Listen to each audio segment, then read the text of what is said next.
और 9th class में English में अपना टॉपिक क्या रहेगा, ग्रामर का टॉपिक रहेगा अपना नरेशन का टॉपिक।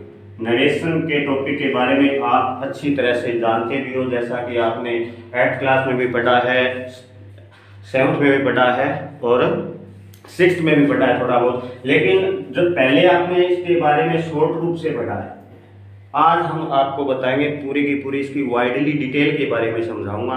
जैसे कि नरेशन होता क्या है, इसका मीन क्या होता है, इसके कितने पार्ट्स होते हैं, डायरेक्ट स्पीच का जो पार्ट होता है उसमें सब पार्ट कौन से होते हैं, इनडायरेक्ट स्पीच कैसे होता है, पूरा का पूरा जो नियम होगा अपना वो अकॉर्डिंग टू रूल है वो चलेंगे। First of all, what is the mean of narration? In Hindi we can say the mean of narration is कथन, यानी स्पीच जो आप बोलते हो। ओके, नरेशन की डेफिनेशन के तौर पर अगर मैं आपको बताऊं तो क्या होती है कि ए statement that is said bye a speaker in direct and indirect way, यानी ऐसा कथन जो वक्ता के द्वारा प्रत्यक्ष या अप्रत्यक्ष रूप से जो कहा जाता है उसको हम क्या कहते हैं, कथन कहते हैं। ओके, यानी ए स्टेटमेंट, डेफिनेशन के तौर पर अगर आप देखो तो देखो definition, A statement that is said by a speaker in direct and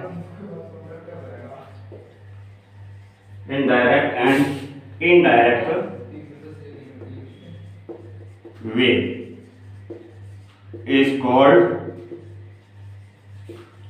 narration. Okay student, यानी डायरेक्ट स्पीच, नरेशन की डेफिनेशन क्या है? Statement that is said bye speaker in direct and indirect way is called narration. अब देखो, narration को अपन लोगों ने दो भागों में डिवाइड किए हैं। नरेशन को अपन ने कितने भागों में डिवाइड किया है? दो भागों में। वो दो पार्ट कौन कौन से देखो। नंबर 1 डायरेक्ट स्पीच और जो सेकंड पार्ट होगा वो होगा इनडायरेक्ट स्पीच। क्वेश्चन में आपको क्या मिलेगा? क्वेश्चन में आपको मिलेगा डायरेक्ट स्पीच का सेंटेंस दिया हुआ होगा और आपको इनडायरेक्ट स्पीच में उसको क्या करना होगा, चेंज करना होगा। हमारे सामने इस तरह का सेंटेंस आएगा, जैसा कि मैं आपको लिखता हूं, he said to me Chiku is playing. Chiku is playing. Okay, अब देखो ये जो स्टेटमेंट है अपना, ये पूरा का पूरा स्टेटमेंट कहलाता है डायरेक्ट स्पीच का सेंटेंस। ओके, डायरेक्ट स्पीच में अपन हमारे पास दो सब सेंटेंसेस होते हैं। वो कौन कौन से होते हैं? देखिए, जो ये इन्वर्टेड कोमास है, इन्वर्टेड कोमा की जो बाहर का जो सेंटेंस होगा, जो आउट होगा इनसे, उसको हम कहते हैं रिपोर्टिंग वर्ब या रिपोर्टिंग स्पीच भी कहा जाता है। रिपोर्टिंग वर्ब या रिपोर्टिंग स्पीच। और जो इन्वर्टेड कोमा के अंदर का जो पार्ट है, जैसे कि चीकू इज प्लेइंग का जो पार्ट है, इसको हम कहते हैं रिपोर्टेड स्पीच का पार्ट कहलाता है। ओके, यानी इस सेंटेंस के अंतर्गत जो दो स्टेटमेंट हमारे सामने, he said to me is called reporting verb and Chiku is playing is called reported speech. Okay, अब हमें क्या करना है, जो इनडायरेक्ट स्पीच का जो सेंटेंस होगा उसको हम किस तरह से चेंज करते हैं। देखिए, मैं इस सेंटेंस को चेंज करता हूं, ही सेड टू है वो कंप्लीट चेंज होगा, वो मैं बताऊंगा आगे किस तरह से चेंज होगा। यहाँ पे ही सेड टू को हम चेंज करेंगे, टोल्ड में चेंज कर देंगे, टोल्ड मी। अब इसको रिमूव करेंगे, कोमा और इन्वर्टेड कोमा जो हमारा है उसको हम रिमूव कर देंगे, इसके स्थान पर लगाएंगे that. Here Chiku is third person. कौन सा पर्सन है ये? थर्ड पर्सन है। मैं आपको बताऊंगा कि फर्स्ट, सेकंड और थर्ड कौन सा होता है, किस तरह से हम इसको चेंज करेंगे।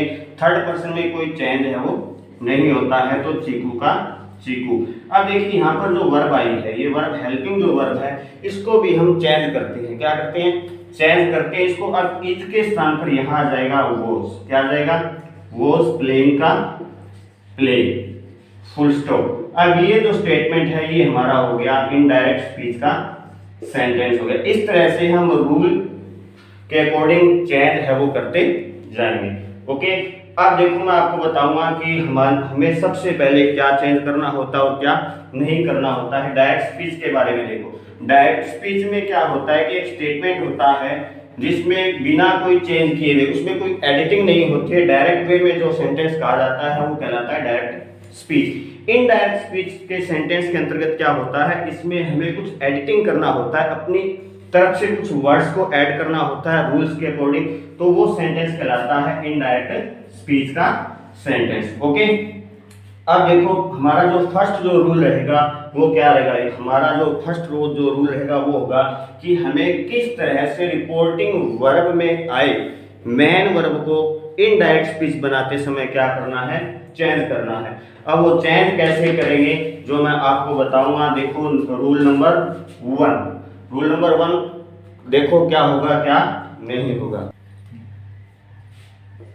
रूल नंबर 1, रूल नंबर 1 में हमें क्या करना है, हमें चेंज करना है रिपोर्टिंग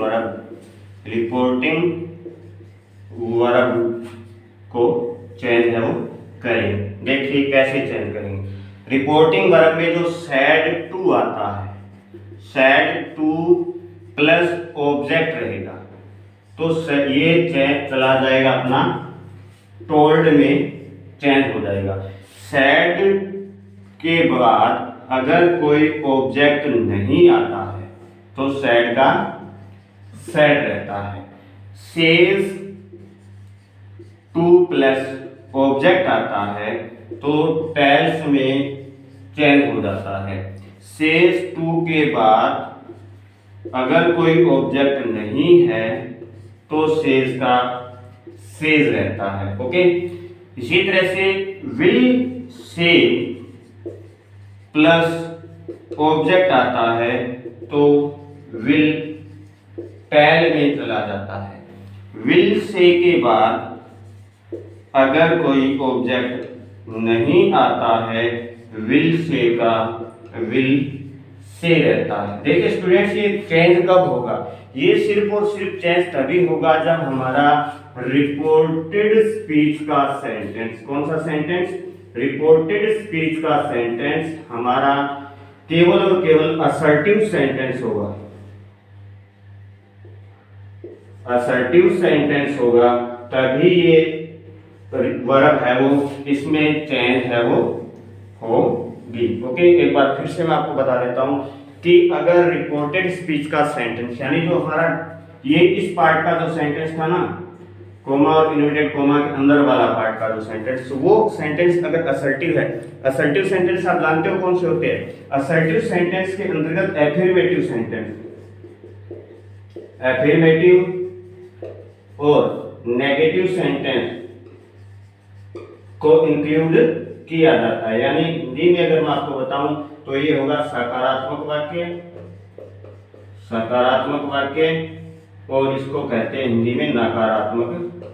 जैसा कि आपने टेंस में पढ़ा होगा, affirmative sentence, negative sentence, interrogative sentence और इंटरोगेटिव विद नेगेटिव सेंटेंस। ये सेंटेंस यानी तब चेंज होगा जब हमारा सेंटेंस रिपोर्टेड स्पीच का सेंटेंस कैसा हो, असर्टिव सेंटेंस का हो, तब हम इसको चेंज है वो करेंगे। नेक्स्ट जो क्या रहेगा, अगर देखो सेंटेंस रिपोर्टेड स्पीच का सेंटेंस हो इंटरोगेटिव का सेंटेंस, कैसा हो,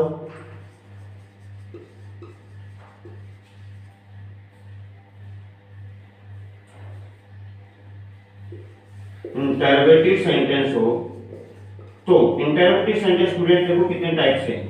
इंटरोगेटिव स्टूडेंट्स हम सेंटेंस हम स्टार्ट करते हैं हेल्पिंग वर्ब से भी क्या करते हैं, स्टार्ट करते हैं।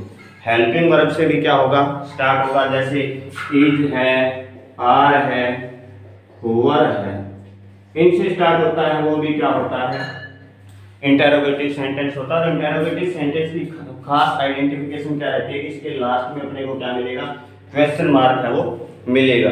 दूसरा WH वर्ड फैमिली से जो सेंटेंस स्टार्ट होता है वो भी क्या होता है, इंटरोगेटिव सेंटेंस है वो होता है। थर्ड हम कह सकते हैं कि मॉडल ऑक्सिलरीज की जो वर्ब होती है, जैसे कैन है, मे है, विल है, इनसे जो स्टार्ट होता है वो भी किस में शामिल होता है, इंटरोगेटिव सेंटेंस के अंतर्गत शामिल है वो होता है। क्लियर? मैं आपको एक बार फिर से रिपीट कर देता हूं जितना मैंने आपको बताया उतना, कि डायरेक्ट स्पीच को इनडायरेक्ट स्पीच में बदलते समय या चेंज करते समय हमें किन बातों का ध्यान में रखना होता है। सबसे पहले हमें रिपोर्टिंग वर्ब में जो वर्ब आती है उस वर्ब को क्या करना होगा, चेंज करना होगा।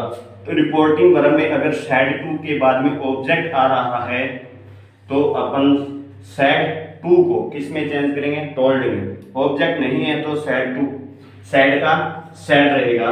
says के बाद ऑब्जेक्ट आता है तो tells में चला जाएगा। says to के बाद अगर ऑब्जेक्ट नहीं आता है तो says का says रहेगा। will say के बाद ऑब्जेक्ट आता है तो will tell में चला जाएगा। will say के बाद ऑब्जेक्ट नहीं आता है तो will say का will say है वो रहे। रिपोर्टेड स्पीच का सेंटेंस, रिपोर्टेड स्पीच का सेंटेंस क्या हो, इंटरोगेटिव का सेंटेंस है। रिपोर्टेड स्पीच का सेंटेंस कैसा हो, इंटरोगेटिव का है। तो हम क्या करेंगे, रिपोर्टिंग वर्ब में जो हमारे पास said to आता है, क्या आता है, said to के बाद ऑब्जेक्ट आता है तो इसको हम चेंज कर देंगे, आस्क्ड में चेंज करेंगे। किस में चला जाएगा, आस्क्ड में चला जाएगा।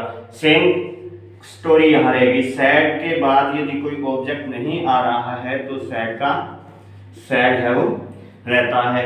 says, यहाँ ध्यान रखना, says to प्लस ऑब्जेक्ट आ गया तो आपको इसको आस्क्स में चेंज करना है। किस में करोगे, आस्क्स में चेंज करना है।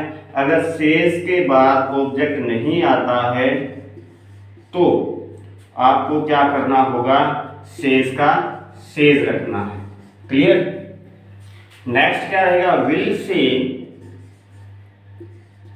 प्लस ऑब्जेक्ट आता है तो will say चला जाएगा, will आस्क में चला जाएगा। किसमें चला जाएगा, will आस्क में चला जाएगा। अगर will say के बाद कोई ऑब्जेक्ट नहीं है तो सेम का सेम will say का will say है वो रहेगा।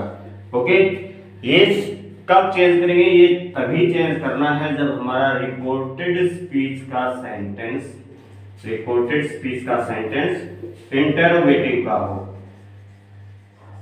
इंटरोगेटिव का हो तभी इसको चेंज है वो करना है, अदरवाइज सेम का सेम रूल है वो रहेगा। देखिए स्टूडेंट्स, मैंने अभी आपको सिर्फ और सिर्फ बताया है असर्टिव के बारे में, असर्टिव के बारे में और इंटरोगेटिव के बारे में। असर्टिव और इंटरोगेटिव के बारे में बताया। सबसे पहले मैं आपको इन दोनों जो सेंटेंस है उसको किस तरह से चेंज किया जाता है उसका आगे का रूल है वो मैं बताऊंगा।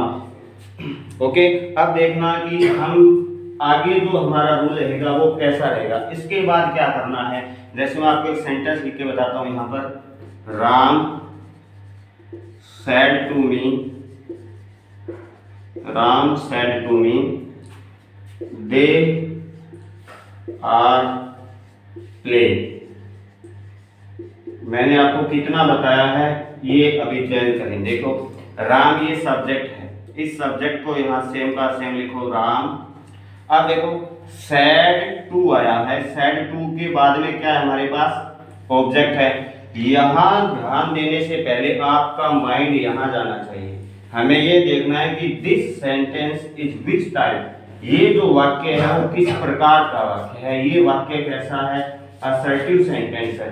असर्टिव सेंटेंस है तो said to किस में चला जाएगा, said to चला जाएगा अपना told में चला। ये नहीं है कि अपन को सिर्फ और सिर्फ said को चेंज करना है, इस to को भी अपने को क्या करना है, साथ में लेना है। to को भी क्या करना है, रिमूव करना है यहाँ से, me का me। इतना हो गया, यहाँ तक समझ में आ गया आराम से कि said to को किस में चेंज किया है, told में किया है। अब ये हमें, अब हमारा आगे का रूल रहेगा remove of comma and inverted comma, यानी हमें इस कोमा, ये जो कोमा है और ये जो इन्वर्टेड कोमा है, इन दोनों को हटाना है। इन दोनों को हटाएंगे, ये भी हट जाएगा और ये भी हट जाएगा। इसके स्थान पर जो हम बोलते हैं कनेक्टिव वर्ड, वो कनेक्टिव वर्ड यहाँ आता है, दैट आता है। स्टूडेंट्स क्या आता है, दैट आता है। वो मैं बताऊंगा दैट किस तरह से है। जैसे यहाँ पे says to के बाद आस्क्स आ रहा है, इस तरह से यहाँ पर भी इफ है, व्हाट है, अलग अलग आएंगे, वो मैं बताऊंगा किस तरह से आएंगे। अब दे है, दे कौन सा पर्सन है आपको मालूम है, दे है थर्ड पर्सन। आर है, इधर टेंस भी पास्ट का है तो इसको हम चेंज करेंगे वर्ब में। किसमें चला जाएगा, वर प्लेइंग का प्ले। इस तरह से ये वाक्य क्या होगा, चेंज है वो होगा। अब हमारा जो 3 नंबर का जो रूल रहेगा वो रूल कैसा रहेगा, remove of comma and inverted comma. Next जो रूल है हमारा देखो, remove of comma and inverted comma, remove of comma and inverted comma. अब देखो किस तरह से इसको रिमूव करेंगे अपन। जैसे मैं आपको बताऊं, हमने किया है यहाँ तक, ठीक है। अब हमारा टारगेट है, हमारा जो फोकस रहेगा इस पे रहेगा, इसको हमें क्या करना है, यहाँ से रिमूव करना है, हटाना है। किस तरह से हटाएंगे वो देखो। इसमें क्या आएगा, अगर हमारा रिपोर्टेड स्पीच का सेंटेंस, रिपोर्टेड स्पीच का सेंटेंस असर्टिव सेंटेंस है, रिपोर्टेड स्पीच का सेंटेंस हो, असर्टिव सेंटेंस हो, तो हम किस तरह से कोमा और इन्वर्टेड कोमा को क्या करेंगे, रिमूव करेंगे। देखिए, if the sentence of reported speech is assertive, then we used that as connective,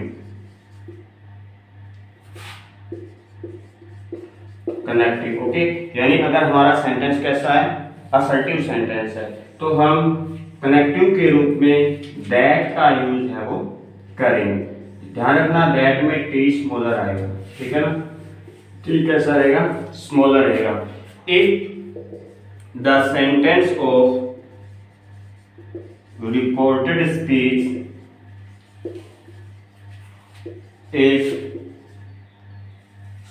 speech start with helping verb and modals, then we used if। अगर हमारा सेंटेंस रिपोर्टेड स्पीच का sentence start हो रहा है helping verb या model से start हो रहा है, तो हमें कनेक्टिव के रूप में किसका यूज करना होगा, इफ का यूज है वो हम करेंगे, ओके। यानी सिंपल सी बात है, अगर वाक्य किससे स्टार्ट हो रहा है, हेल्प असर्टिव सेंटेंस से, यानी हमारा वाक्य सकारात्मक वाक्य है, जैसे इस तरह का वाक्य है, दे वर कुकिंग, ये तो हो गया हमारा असर्टिव सेंटेंस। अगर वाक्य हो रहा है इस तरह से स्टार्ट, जैसे हैज ही कुक्ड फूड, ये हमारा हो गया कौन सा, इंटरोगेटिव सेंटेंस। अब इस तरह के सेंटेंस में अपन लोगों को यूज करना है दैट का, क्लियर।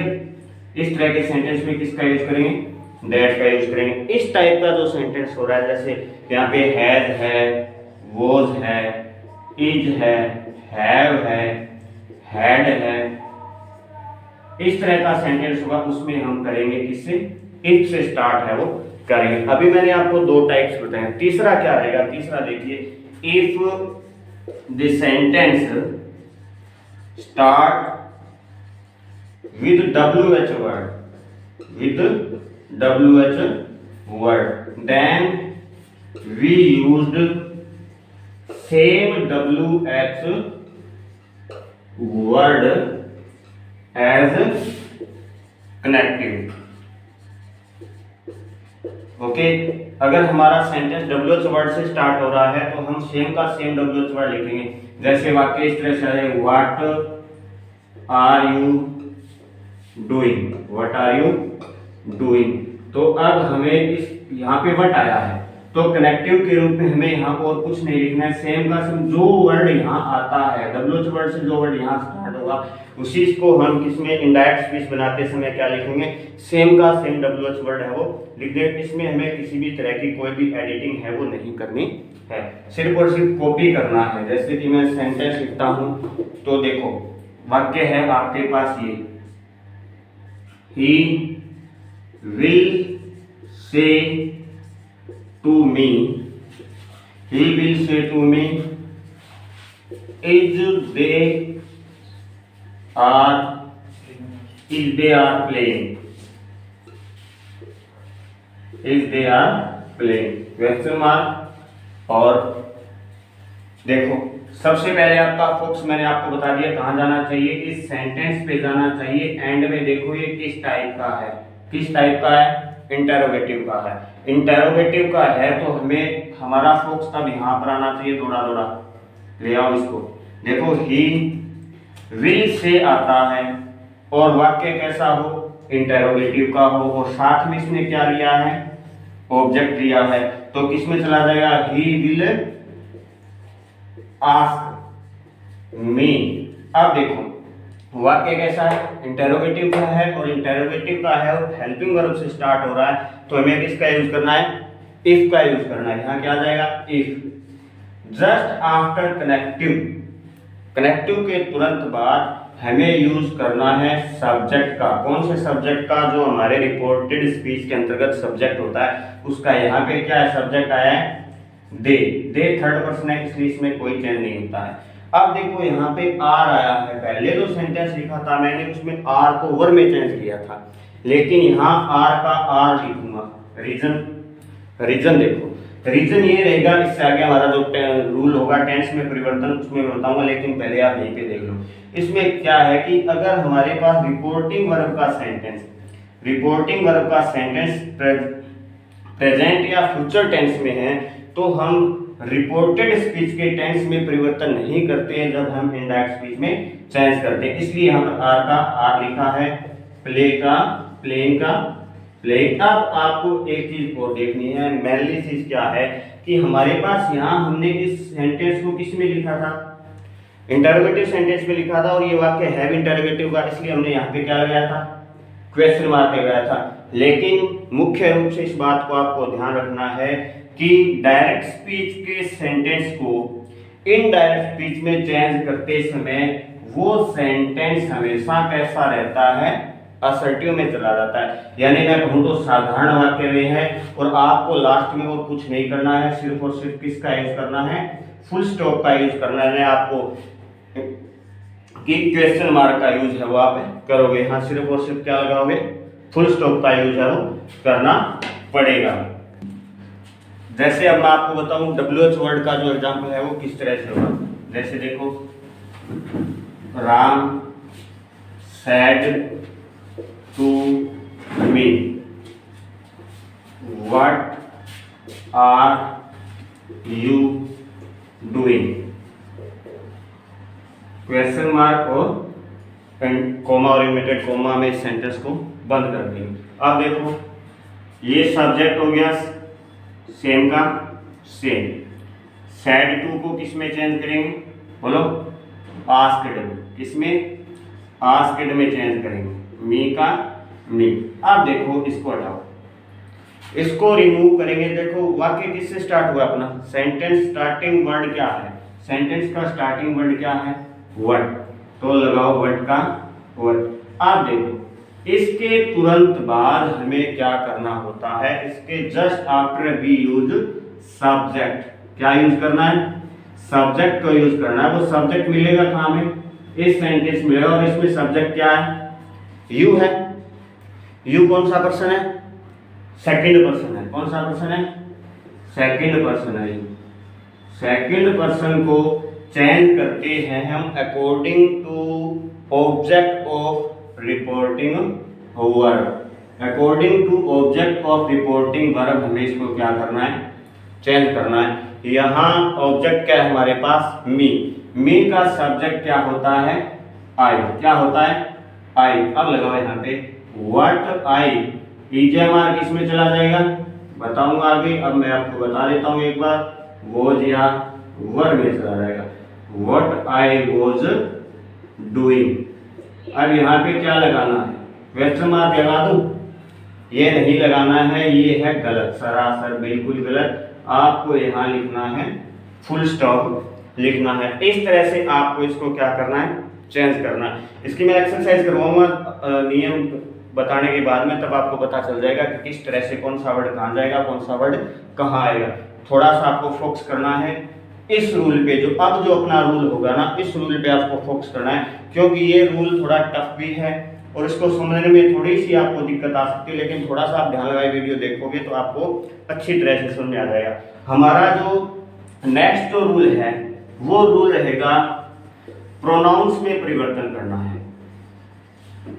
प्रोनाउन में परिवर्तन करना है अपने को, किस तरह से करना है। देखो, आपने पर्सन्स के बारे में सुना होगा, how many types of person, how many types of person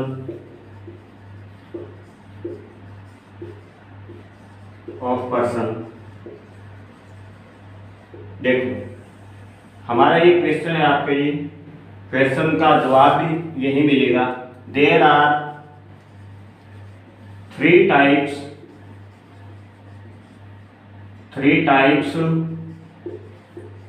of person. There are 3 types of person. Number 1, we can use first person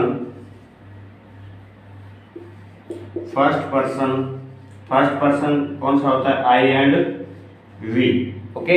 second person कौन सा होगा, you। थर्ड पर्सन हमारा रहेगा he, she, it and they, okay. कितने person है, first person है I and we, second you, third he, she, it and they। क्लियर, नो डाउट।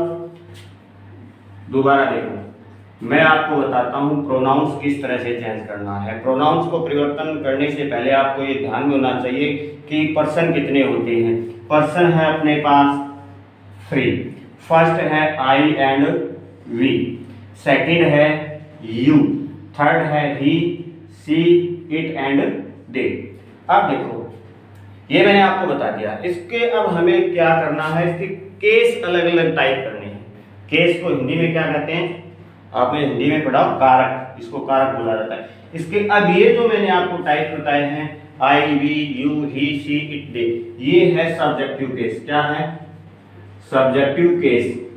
सब्जेक्टिव केस को हिंदी में क्या कहते हैं, हिंदी में कहते हैं कर्ता कारक। देखो सब्जेक्टिव केस आपको ओल्ड इंग्लिश ग्रामर में मिल सकता है। जो मॉडर्न इंग्लिश ग्रामर की जो बुक्स होती है उसमें इसको एक और नाम दिया जाता है, जिसको कहा जाता है नॉमिनेटिव केस के नाम से जाना जाता है। नॉमिनेटिव केस ये नया है, नॉमिनेटिव नाम मिलेगा आपको।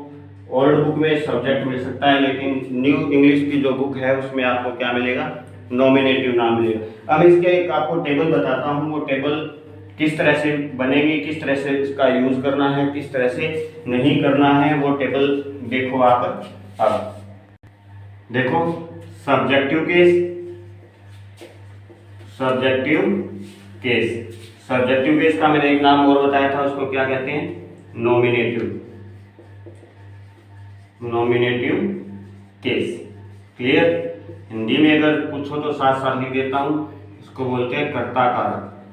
क्या बोलते हैं, कर्ता कारक। नंबर 2 होता है पजेसिव केस, पजेसिव केस, इसको कहते हैं संबंध कारक, संबंध कारक। थर्ड होता है अपना ऑब्जेक्टिव केस, ऑब्जेक्टिव केस।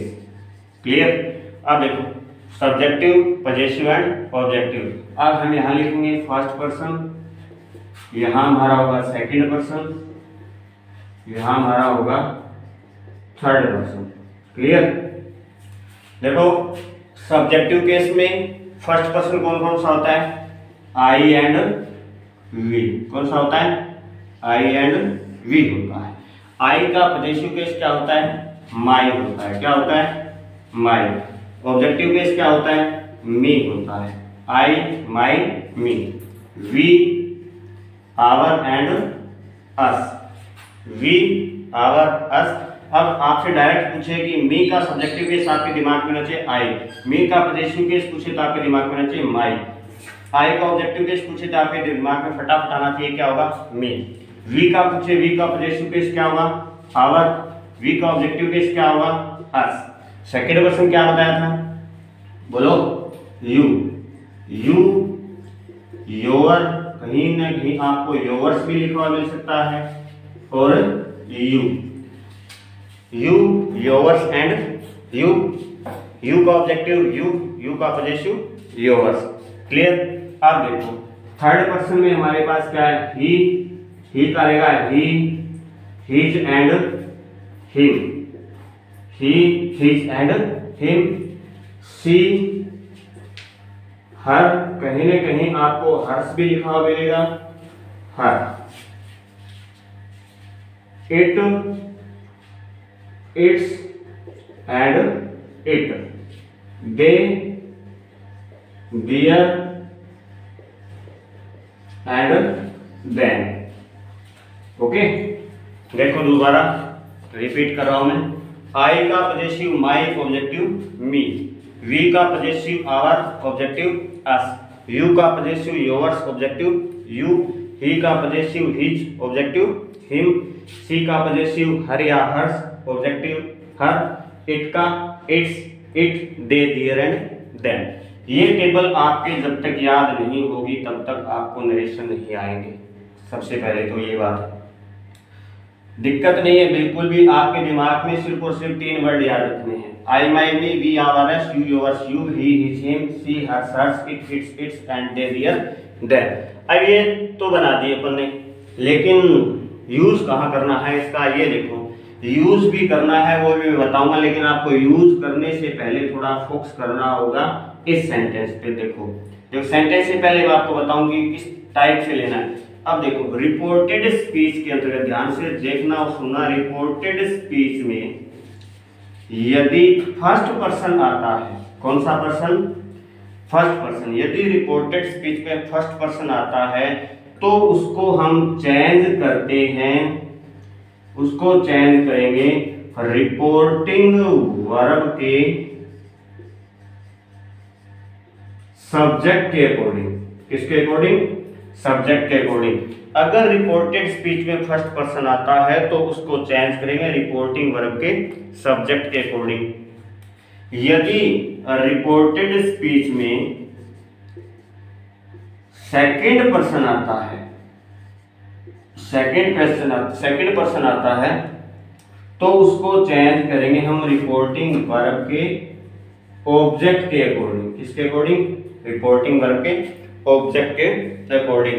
यदि रिपोर्टेड स्पीच में थर्ड पर्सन आ रहा है, कौन सा पर्सन आता है, थर्ड पर्सन आता है तो उसको हम उसमें क्या करेंगे, नो चेंज। क्या होगा, नो चेंज रहेगा, उसमें बिल्कुल भी बदलाव है वो नहीं होगा।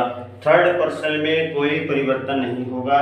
सेकंड पर्सन होगा ऑब्जेक्ट के अनुसार, फर्स्ट पर्सन होगा सब्जेक्ट के अनुसार। अब देखो मैं एक सेंटेंस लिखता हूँ और उसमें आपको पता चलेगा कि हाँ ये इस तरह से हुआ है, ये इस तरह से हुआ है। जैसे Sarla said to me, Sarla said to me, you are watching TV, full stop. आप देखो सबसे पहले आपका माइंड कहाँ जाना चाहिए, which type of this sentence, assertive. Then we use said to, Sarla told me that। अब देखो दैट तक हो गया कंफर्म, क्योंकि ये वाक्य कैसा है, असर्टिव है, इसको रिमूव कर दिया कोमा इन्वर्टेड कोमा को और ये दैट का यूज कर दिया। टोल्ड क्यों लगाया, क्योंकि वाक्य कैसा है, असर्टिव है, सेड टू के बाद ऑब्जेक्ट आया तो टोल्ड लगा दिया सरला का सरला। अब यू कौन सा पर्सन है, यू देखो यू कौन सा पर्सन है, सेकंड पर्सन है। यहाँ सेकंड पर्सन का कौन सा केस है, किस रूप में काम में आ रहा है, यहाँ पे ये ऑब्जेक्ट है या सब्जेक्ट है, ये यहाँ पे किसका काम कर रहा है, सब्जेक्ट का काम कर रहा है, यानी एजेंट का काम कर रहा है। किसका काम है, सब्जेक्ट है, सब्जेक्ट है और सेकंड पर्सन है। सेकंड पर्सन हम चेंज करते हैं तब किसके अनुसार करते हैं, ऑब्जेक्ट के अनुसार। ऑब्जेक्ट हमारे पास क्या है, मी है, क्या है, ऑब्जेक्ट हमारे पास मी है। अब देखो इसके तुरंत बाद मैंने आपको बताया था कनेक्टिव के तुरंत बाद क्या लगाना है, कनेक्टिव के तुरंत बाद हमें किसका यूज करना है, कनेक्टिव के तुरंत बाद हमें सब्जेक्ट का यूज करना है। किसका यूज करना है, सब्जेक्ट का यूज करना है। अब देखो इसके बाद में सब्जेक्ट लेना यहाँ है you, you second person, second person हमें चेंज करना है रिपोर्टिंग वर्ब के ऑब्जेक्ट के अनुसार। और ऑब्जेक्ट क्या है, मी, मी का ये रहा मी ऑब्जेक्ट। अब यहाँ पे सब्जेक्ट लेना है, तो मी का सब्जेक्टिव केस क्या होता है, आई। यहाँ लगाओ आई। आई के बाद में हमें टेंस लिखना है। टेंस क्या है, आर आया है। आई के साथ क्या आता है, एम आता है। एम थोड़ी ना आएगा, यहाँ क्या है, पास्ट टेंस है।